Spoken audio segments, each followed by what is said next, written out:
On this episode of the Hinckley Report, with just 1 week left in the legislative session, legislators strategize on which bills to pass and which programs to fund. State and federal courts make big decisions on redistricting, and state leaders ask for big dollars to save the Great Salt Lake. Funding for the Hinckley Report is made possible in part by the Cleone Peterson Eccles Endowment Fund and by donations to PBS Utah from viewers like you. Thank you.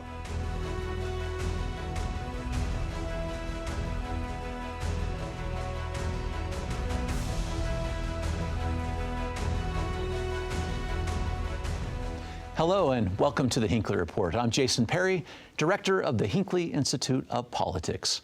Covering the week, we have State Senator Stephanie Pitcher, a Democrat from Mill Creek; State Senator Chris Wilson, a Republican from Logan, and Majority Whip in the State Senate; and Brigham Tomko, reporter with the Deseret News. Thank you so much for being with us, coming off the Hill at this very important time as we get ready for the last week of the legislative session. Thank you for being with us, because we have a few bills to talk about, money to talk about, so many things today.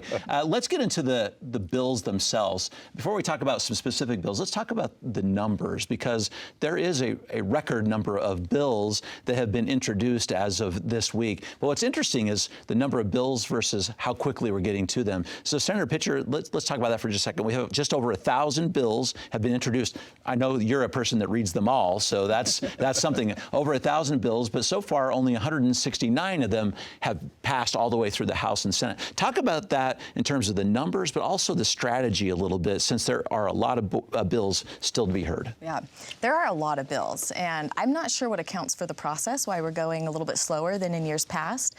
I think at this point in the game, with just a week left, one strategy may be to see if you can take an issue that's important to you and see if it can be subbed in another bill. Near the end of the session, we'll have prioritization options where we can send over our top options and get those on the other chambers' boards. But yeah, we're coming down to the wire, and we'll have to make some big decisions. We are. Talk about that strategy a little bit, because particularly in leadership, you have to think about this. When the bills come up, when they get moved forward, there's a lot of strategy behind this besides just what the content of the bills are. Yes, and first of all, thank you very much for having me. One thing to clarify, there are a record number of bills in the House. The Senate, actually, we have less bills this year than last year by 4. So I think we're doing our job to have less bills in the Senate, but still the most important thing right now is prioritizing, because there's no way the process will allow for these bills to go through. And we have been able to eliminate some bills through our committee process, which is why we have committee hearings. And so it'll be interesting. Last week, you're going to have a lot of craziness. A lot of senators and legislators are going to be wanting to get their bills through, knowing that we're limited on how many. And I would guess we're going to pass less bills this year than last year. Well, to that point, Brigham, a statement from Speaker Schultz, the Speaker of the House. In fact, he said this just yesterday. He said, "I think you'll see us pass less bills this year. We're behind, trying to do a really good job of vetting those bills." Talk about that a little bit, because you've been watching this as close as anyone. What Speaker Schultz has told reporters is that they're leaning heavily on this committee process to vet, particularly the Rules Committee, which is the place where bills go to die or to get a committee hearing. And so maybe more than in the past, we're seeing bills stay there and not move through the process. And for the past few years, Utah Governor Cox has asked lawmakers, stop sending me so many bills to sign, right? And studies have shown that the more bills that are discussed during the session, the less time is spent per bill, and maybe there's less debate, less conversation there. But lawmakers, so far, the legislative leadership in particular, has pushed away proposals that would limit the number of bills to be introduced. They don't want to limit the freedom of their members, I think, to introduce policies they're interested in. In fact, that was a potential resolution by Clint Okerlund, which is interesting. That one didn't quite get through. But maybe for a second, since you brought this up, Senator Pitcher, talk about this sort of this Rules Committee, because there is a little bit of a process here, because these bills do get filtered by a lot of people as they decide what comes up on the board when. How does that work? Yeah, so I don't sit on the Rules Committee, but there is a process. And in fact, one of my own bills sat in Rules for a bit, and then someone on the Rules Committee asked or approached me about policy and said they had an issue, and we worked on a sub, and that sub was presented in the Rules Committee. It was the first time that I had that happen, but there certainly is a vetting process, and I understand the logic behind starting at the very beginning. You know, always trying to go ahead. Well, and there's a number of bills that need to have committee hearings. In fact, we've just added some committees to Wednesday morning. So we're going to have a few more committees, both in the Senate and the House, to try and help make sure that the bills have a committee hearing. And that's really where the vetting, you have public comment, which is so important up on the Hill to have public comment. And so the committee work is very, very important. And so we've added some committee hearings to Wednesday morning. Okay, I want to talk about these committees for a moment, but Senator Wilson, if you'll continue on this. Right now, the committee that many people are looking at is the Executive Appropriations Committee. This is a committee that you are on. And a good thing happened this week since our last show. The revenue numbers came in. $88 million new ongoing dollars and $125 million one time, something we were hoping would be the case, but we didn't know. Will you please just break out what's going to happen? Because you have a big meeting today to talk about where all this money is going to go. It has been a crazy week. We've been there late every night. Our committee chairs have done a tremendous job, and our legislative budget director, Jonathan Ball, has been really, really busy. And we've had meetings every day. We've been staying late. The one thing you can make sure of, it will be a balanced budget. We will have a balanced budget in the state of Utah. And today we will come out with the Executive Appropriations. We'll finalize that budget. But it's been a crazy process. Very impressive what's done to try and balance that budget. And I mean, you've got thousands of different accounts that have to be vetted and looked at. And we've had some cuts this year. We knew it's a little bit of tighter budget year. You got to remember, though, the state of Utah, our economy is doing very, very well. We had almost $700 million of growth. Of course, a lot of that was taken out with the beautiful budget or beautiful bill that eliminated gave some tax cuts to some people and federal tax cuts. So we've had about $220 million. We've added for education, 4.2% for the WPU, huge increase for public education, and also a benefits package for our state employees is also something that we are able to fund. And we did have some cuts, and so those have been reappropriated. And I think we're being very, very efficient and effective on spending our taxpayers' money. Well, something to highlight here is this is a sign of how strong Utah's economy is. We had come into the legislative session with a $300 million revenue surplus, and that was erased by the big, beautiful bill, right? It decreased the amount of income taxes that the state could take in unless it wanted to decouple from federal policy, which we haven't done. But it turns out that the economy is churning and producing an additional $180 or $120 million in revenue. And so this changes the conversation up on the Hill, because we had come into the session asking all the state agencies to present 5% cuts to make sure there was the efficiencies there and that we could, fit in this tight budget year. And so there may be more wiggle room for those pet projects or just for the agencies to expand instead of contract. So. Yeah, as Senator Pitcher works on both sides of the aisle. Everyone's competing for some of these dollars. Talk about that process from your vantage point. Sure. I mean, there's two ways that you can get a bill funded or a project funded. One is to go through the appropriations process, and the other, of course, is near the end of session with fiscal note bills. And like my colleagues have said, there is a prioritization process, and there's only so much money to go around, and we've got to make those decisions. Yeah, it's so interesting how many requests are out there. It's nice to have a little extra money, but wow, a lot of requests well over $1 billion that we obviously don't have. So it's an interesting process. We try and prioritize, and our committees do a great job, and everybody sits on Appropriations Committee and is part of that process. I want to get into a couple bills, if we may. And Senator Pitcher, you've had some very interesting bills dealing with artificial intelligence, with AI. Maybe walk us through a couple of those, because it seems like this is something that is not just interesting statewide. The federal government's taken a view of this. The White House is. So this is about something that we'll have to grapple with over the next couple of years. Yeah, it is. And AI technology is developing incredibly fast. It's very hard for us to keep up with it. But I do have a couple bills. One deals with law enforcement and the way that they use AI technology and integrate it into their reporting. And there's some really fascinating technology that works with the body cameras that officers wear and will convert that into narrative reports. And so one of my bills just requires some transparency around that process so individuals understand the way the AI integrates into that system. And then there's another bill that I ran that didn't make it out of committee this year, but it deals with pricing discrimination. And pricing discrimination is a process whereby large companies work with data brokers to buy data that's online on you individually, and then based on what they know about you, they can tinker with the price. And we know that it's happening. The FTC has opened an investigation on this process. My bill would have required companies to provide like a transparency notice to consumers if they do engage in that process. And the will of the committee was to study this a little further over interim, which I think is a reasonable outcome. But I do hope it's something we keep talking about because it's a fascinating concept. Does it get to this dynamic pricing idea? Dynamic pricing is different. So dynamic pricing is based on supply and demand, regardless of what they know about you. But if you are, let's say you're online and you do a search for like fever medicine for your kid, and then later you're looking for a thermometer or something like that, the price could go up. That's just an example. So it's based on data that they know about you specifically and less about supply and demand generally. Okay. Senator Wilson, let's get a couple of bills that you have been working on. One in particular that we've talked about on this show is about the courts. And you are the sponsor of this particular bill. Talk about the origin of this. This was Senate Bill 134.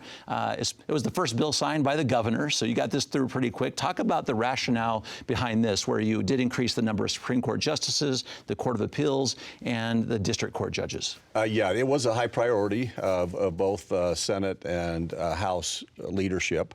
And if you read the judicial review, they've had record number of filings, both in the Supreme, the Appellate Court, and district courts.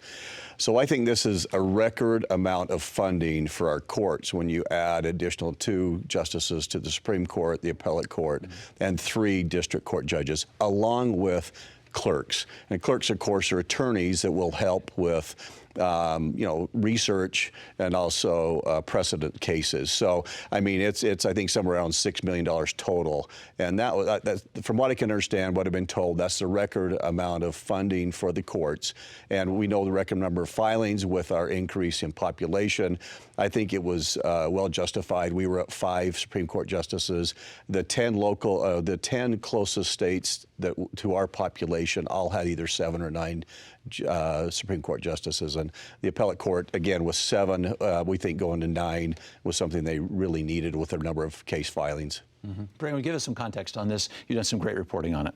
Well, thank you. So lawmakers have certainly put a spotlight on the judicial branch of government over the past few sessions, and we see this as legislative priorities have been held up in the courts for several years, whether that's on abortion or on redistricting. And so lawmakers have framed this as an attempt to increase transparency and accountability in the courts. And maybe that's not the reasoning behind Senator Wilson's court expansion bill, but certainly there's priorities coming from the House on judicial transparency that would require the court system to produce a website and have all their hearings online with the audio there. Would also require financial disclosures of judges in a way that is required already of lawmakers but hasn't been required of judges, making Utah, I think, one of 2 states in the country that doesn't make that requirement. And then finally, a bill that would require those challenges to state laws on constitutional grounds to be heard before a random 3-panel district court, as opposed to the district courts that have been hearing these lawsuits previously. And so this is part of a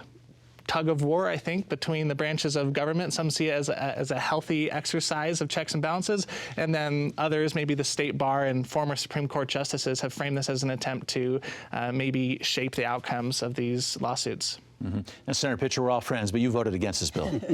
I did. I voted against it. I was probably the senator's biggest opponent on his Supreme Court expansion bill. Look, I've been public about this, but I don't see the need, and I trust the judiciary to tell us what they need, and this isn't it. I'm not very persuaded about what other states do. We've always done things the Utah way, and if you look at the data from the judiciary, we know that the bottleneck happens at the lower courts, at the district courts. That's where they need resources. That's where they need more clerks, and that's where we should be directing our resources. And we did add later on, we did add the 3 district court judges. I think we did listen to the courts, we did listen, and so we add a lot of resources to the district. I think that's the first time we've ever added 3 district court judges. We added to the 3. system. I apologize not to interrupt, but we did add 3, that's true, but I think they needed many more than that. I think there's a much greater need than what we were able to meet this session. Another issue we'll be talking about, and Brigham, you can give us an update on this a little bit too, talking about the Great Salt Lake. But this was a very interesting week when our own Governor Cox, was in the Oval Office with the President of the United States talking about the Great Salt Lake. And it prompted post from the president. And I want to read that and get some context from all of you because it does get to an issue that's the heart of all Utahns, regardless of party. Here, let me read this to you, Brigham, and then you give us some commentary on this. This is from President Trump. Very important to save the Great Salt Lake in Utah. This is an environmental hazard that must be worked on immediately. It is of tremendous interest to me. The people of Utah are spectacular, and they deserve to be helped. I am dealing with your very caring governor, Spencer Cox, and we're going to make it all happen. Make the lake great again, President Donald J. Trump. So I see this as a really interesting culmination of a year and a half of relationship building between Governor Cox and President Trump. The governor endorsed the president before the 2024 election and has focused over the past year or so in collaborating with him on different issues, and it seems to be paying off. Over the past weekend, the governor was in Washington, D.C. for a National Governors Association meeting, and legislative leadership told us he spent an hour one-on-one with the president talking about Utah priorities, and that included the Great Salt Lake. And the governor told reporters that he requested $1 billion in federal funding because to solve this problem, they need regional buy-in, federal government assistance. And so this, I think, might be the clearest example yet that the president is aware of Utah and Utah's governor. What do you make of that, Senator Wilson? It was interesting, and we were able to meet with the governor yesterday on some budget items, and he did mention that the meeting was scheduled for 15 minutes, and so then he was able to spend I think over an hour with the president, and so the president does care about Utah, and he does care about the Great Salt Lake. I think it's great, and you look at our state funding where we just purchased U.S. Magnesium, the assets to try and we were able to purchase a number of water shares. I mean, we've spent hundreds of millions of dollars, and it's going to be great to have some federal help, and I just appreciate President Trump and knowing this is on his radar and he's committed to it. It's a big deal for the people of the state of Utah. Of course, Senator Pitcher, on your side of the aisle, this is something that's been discussed greatly as well, the Great Salt Lake, not just implications here, but statewide and even regionally. Yeah, that's right. Look, I'm grateful for the bipartisan approach to the lake. I'm glad that it's on the president's radar. Talking about it is one thing, action is another, and so I'm very hopeful that we see federal dollars coming in to help us. Okay, let's get into three big things that happened on redistricting this week.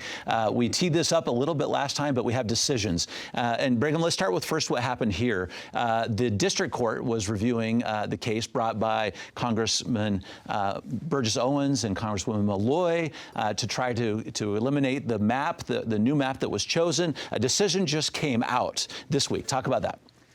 So on Monday, a three-judge panel of federal judges ruled that these two members of Congress from Utah are not able to move forward with this argument to return to the 2021 congressional map because it's too close to our primary election season. And that relies on a Supreme Court principle called the Purcell Doctrine, which just states that federal courts should try not to intervene with state elections this close to. In Utah, we have the caucus convention system starting in just a couple of weeks. Now, one thing to highlight is that one of the judges, a President Bush appointee, said that he didn't buy that argument. The primary process hasn't started yet in Utah. He thought that there were some issues, with the argument that the judge, Diana Gibson, had violated the elections clause, but said it's because of her decision to, take the map selection process into her own hands that led us to be here in the first place. And so I think that the judges thought this was a messy situation that Utah is in. It wasn't a clear decision.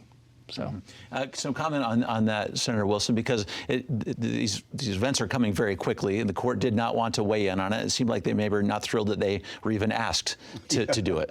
Yeah, it's kind of an interesting process, and we appreciate the Congress Malloy and Congressman Owens in looking at this. I'm sure they still have a decision to make whether they want to appeal it to the Supreme Court. I think it's still a possibility, and there's still a possibility if maybe we can look at maybe moving the dates even further back a couple weeks is probably still an option that we can look at. But I'm not quite sure. We'll see what happens, what Congressman Malloy and Congressman Owens would like to do. Senator Pitcher, put on your legal hat, the attorney as well, because the Utah Supreme Court also ruled on Friday that they upheld the map that had been put in place. Sure, yeah. The Utah Supreme Court's most recent ruling was on procedural grounds based on appellate timelines, deadlines, and things like that. But I'd support the decision. I think they made the right call. Yeah. Yeah, we'll see. At least right now, the map, as the new map is in play, which leads to Proposition 4. Brigham, can we talk about that a little bit? Because also a big one on that, had to get a lot of signatures to get this initiative on the ballot to repeal Prop 4. That's what the initiative is, and it looks like a couple major hurdles were just met. So real quick, it's helpful to think about this in two different categories of opposition to Prop 4, which we know is the redistricting law passed in 2018 by voters. One is this legal challenge side from the legislative defendants, and then also these members of Congress, Representative Owen and Malloy. And then the other vehicle for opposing Prop 4 is a repeal effort by the Utah Republican Party. So this is an effort to put Prop 4 on the ballot a second time. And so to do that, you have to gather 8% of signatures statewide. So that's about our 8% of voter signatures. And so that's about 141,000. As of this morning, they have 158,000 signatures that have been verified statewide, and they've met the threshold in Senate districts. You have to get 26 out of the 29 Senate districts hitting that 8% threshold. They've done that in 25 districts and have 8 signatures left. But one catch in all of this is that there's been a coordinated campaign by Better Boundaries, the group behind the original Proposition 4 ballot initiative, to remove signatures. And so we'll have to wait a couple more weeks to see whether this signature removal campaign brings the effort back down below the threshold. So Senator Wilson, they need 26 of 29 Senate districts. They're within a few votes of actually doing that. So what happens next? Because there's this big effort, including a video from Congressman Moore saying, just let this thing get on the ballot. We don't need to try to remove signatures, because that's something that could happen. People could take their names off if they wanted to. Yeah, and the good congressman was the co-chair of the original Better Boundaries, so he kind of understands what the original intent was.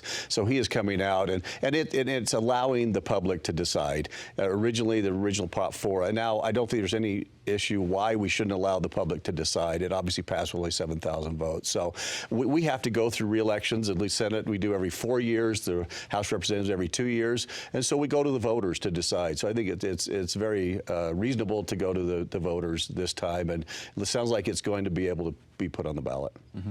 Well, and if I may, the voters did decide in 2018. It's been 8 years since the voters decided on Prop 4, and the legislature still hasn't delivered on that ballot initiative. And I think it's time that we make good on what the voters wanted. I understand there's a process now on a potential repeal, but the voters did decide, and we need to deliver. Well, just like voters get to decide again, just like with me, every 4 years they decide whether they want me to represent them or not. So I think after 7 years, 8 years, it's time to probably let them try to decide again if they still continue to support Prop 4. Okay. But we don't put your election on pause for 4 years after they've decided the first time. And that's the point I'm making, is they decided in 2018, we need to deliver on that while this process also plays out. Okay, I want to keep on elections for just a moment too. Brigham, a very interesting lawsuit. The state of Utah is being sued by the Department of Justice. Some of our viewers may know that the Civil Rights Division sued Lieutenant Governor Deidre Henderson this week because they had requested voter registration information, specifically names, dates of birth, addresses, driver's license numbers, and the final digits of Social Security numbers. Our Lieutenant Governor refused to give that information. The lawsuit came along with the lawsuit in 29 other states. Talk about that for just a moment. Yeah, so I think this fits into the vision of the Trump administration, which is to increase federal oversight over elections in the name of election security. This has led to President Donald Trump saying things over the past couple months like elections in some cases need to be nationalized or taken over, quote unquote, by the Republican Party. And so in Utah, they've always kind of led out in innovative election policy. And so there has been a tension there this session between the federal government's desire to oversee that process and Utah wanting to manage its own voter rolls and election system. Mm-hmm. I want to give the statement from Lieutenant Governor Deidre Henderson and Senator Wilson, if you give a comment after I read it, because she seems fairly resolute in her decision not to give up this information. She said, neither state nor federal law entitles the Department of Justice to collect private information on law-abiding American citizens. Utahns can be assured that my office will always follow the Constitution and the law, protect voters' rights, and administer free and fair elections.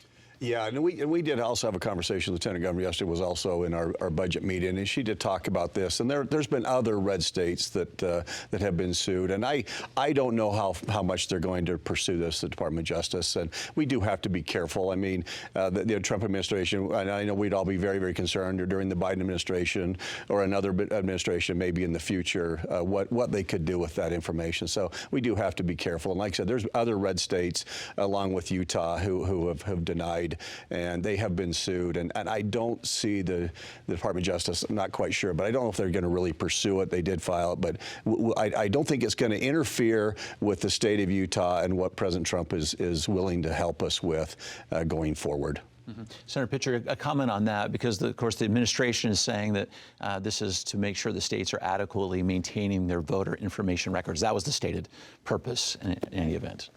Yeah, I think that data privacy is so important. It's probably largely a bipartisan issue. Voters want to know that if they're giving their data, that it's going to be used for the sole purpose of the elections process. And we want to maintain voters' trust in that process as well. Both Senator Wilson and I will be candidates again, and we want to be able to obtain that data to engage our potential voters. And if voters become more reticent to make their records public or to provide their data in the first place, it makes it harder for us to reach voters, and I think it just weakens the process overall. Maybe just a couple seconds, Bree, and talk about that and the people you're talking to about their information being out there, and then we'll wrap up. Sure. Well, I think this fits into several policies being considered this session that are re-examining Utah's election laws.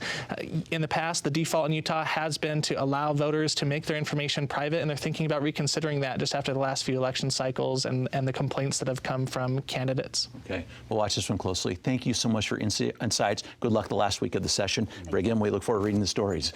And thank you for watching the Hinckley Report. This show is also available as a podcast. Thank you for being with us. We'll see you next week. Funding for the Hinckley Report is made possible in part by the Cleone Peterson Eccles Endowment Fund and by donations to PBS Utah from viewers like you. Thank you.